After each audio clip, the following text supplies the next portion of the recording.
Nasa ating 12th day of our novena of Masses, tresenaryo na tayo kay San Antonio, as we also honor the Apostle Barnabas this morning. Again, the word Barnabas means encouragement, no? Encouragement. We encourage one another and not discourage one another. Yung gospel na binasa natin ngayon ay yung gospel para kay Saint Barnabas. It's a gospel for the apostles. But the reading for today, or the gospel for today, if it was not in honor of the apostle, is also about encouraging how it's important to encourage one another. How if we discourage one another, no? So imbis na paabante tayo, if we discourage, hindi na tayo stagnant, paatras pa tayo. Kaya napakahirap eh. Kaya ang sabi nga, if you cause these little ones to sin, tayo pang sanghi ng kasalanan. Imbis na tayo magdala at adipit sa Panginoon o tahimik lang, nagdadala tayo ng mga tao sa kasalanan. Naku, yun ang pinakamasahol ng mga tao. Ang sinasabi sa Ebanghelyo. We bring others to sin. No? What a sin. No? Nagiging sanghi tayo ng kasalanan, knowingly or unknowingly. How? No?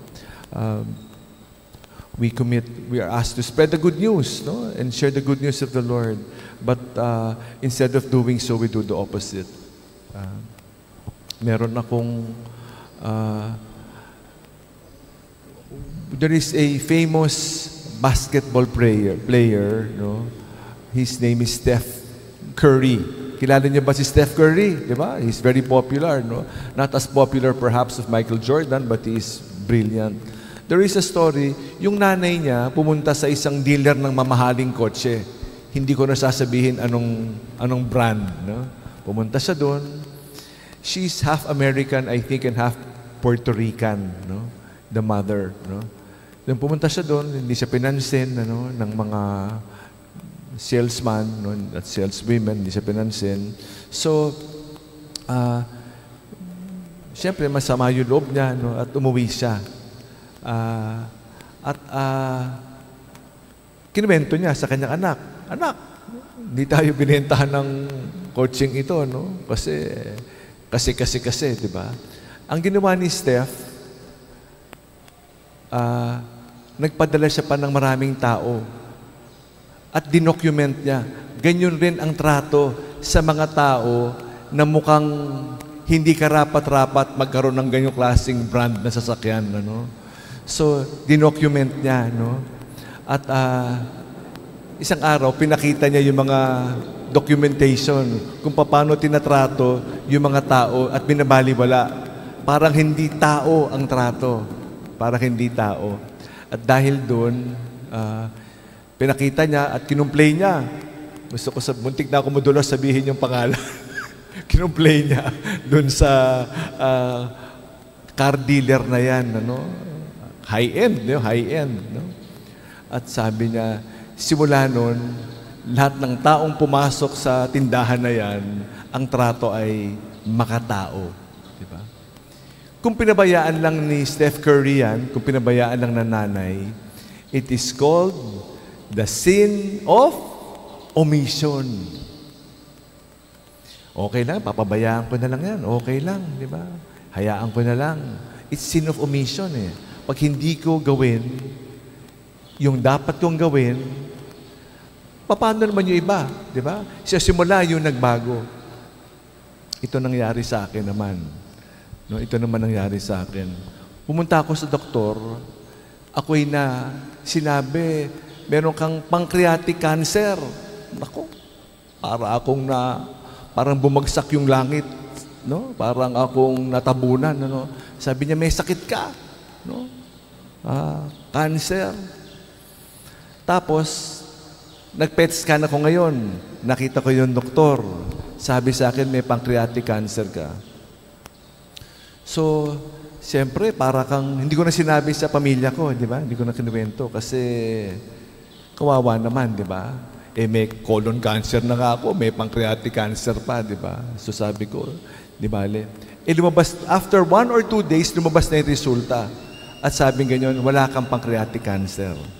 So, wala. Okay, salamat sa Diyos, wala kang pancreatic. Naku, salamat. Pero, nagtataka ako sa doktor na yan, sinibihan ka. May pancreatic cancer, di ba? Okay. Okay. Pinabayaan ko na lang, hindi ko na lang di-report. Okay lang yan. Sabi ko, sige, titiisin ko na lang. Tapos, last month lang, a few weeks ago, bumunta na naman ako sa doktor na ito. Sabi niya, may sakit kang ganito. No? Meron kang infection. Okay? May infection. Mag-antibiotic ka. At saka ito, di ba, 2 gamot. Pag hindi pa gumaling ng antibiotic yan, pumunta ka sa doktor, sa surgeon para tirisin. Di ba? Para alisin yung infection. Parang pimples ba? Para lumabas lang yung abscess sa loob. So, natapos yung antibiotic ko, hindi nawala yung infection. Kaya, pumunta na ako sa surgeon. Sabi niya pag wala, di ba? So, pumunta ako sa surgeon, papunta na ako, sabi ng surgeon, cancel, sandali, wag. May emergency. Papunta na ako ng Cardinal Santos, pinatras ako, sabi ko, pupuntahan ko nun yung aking dating surgeon sa Makati Med. So, pumunta ako sa Makati Med, pabalik. No? Sabi ko, at nakita ko yung sabi ko, Dok, sabi sa akin, kinuwento ko, di ba? Sabi niya, yung hindi infection, hindi infection. Hindi gumagaling yung sakit mo kasi hindi infection. Iba ang sakit mo, iba. So, misdiagnose na naman. 2 beses na, di ba? So, kinuwento ko sa doktor na nagrekomenda sa akin. Sabi ko, walang hiya naman tong yung nirekomenda mo sa akin. Sabi niya, ganyan ba? Sabi niya, ako rin. Yung anak ko, na-diagnose, 25 years old na anak ko, diniagnose ng doktor na yan, pancreatic cancer rin. Ang hilig mag-diagnose ng pancreatic cancer. Hindi naman pancreatic cancer. Pinapunta pa sa Singapore at pinagamot pa. Ang sakit, TB. Sa palagay nyo ba? So, sabi namin, naku, sa palagay nyo ba, dapat ko isumbong? Kung hindi ko isumbong, sin of omission. Ako, ang trato sa akin, at yung trato sa taong to, yung nag-recommenda sa akin, classmate ko, doktor Doktor rin nirekomenda niya yung isang doktor. Hindi ko sasabihin yung pangalan, makidemanda ako So, ang nag-recommend sa akin, best friend ko na doktor. At nirekomenda yung doktor na ibang yung field na yan, di ba? Mali rin. So, sa palagay nyo, dapat ko ba isumbong? Ha? If I do not do it, it is sin of omission. Mahirap magsumbong Mahirap mag-fraternal correction Pero for the sake of ilang pasyente kaya ang sinasabihin niyang pancreatic cancer, di ba? Ilang kaya sinabihan niya yun, di ba? Ang hilig-hilig sa pancreatic cancer.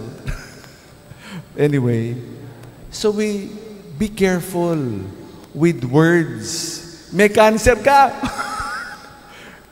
Of words of discouragement rather than words of encouragement.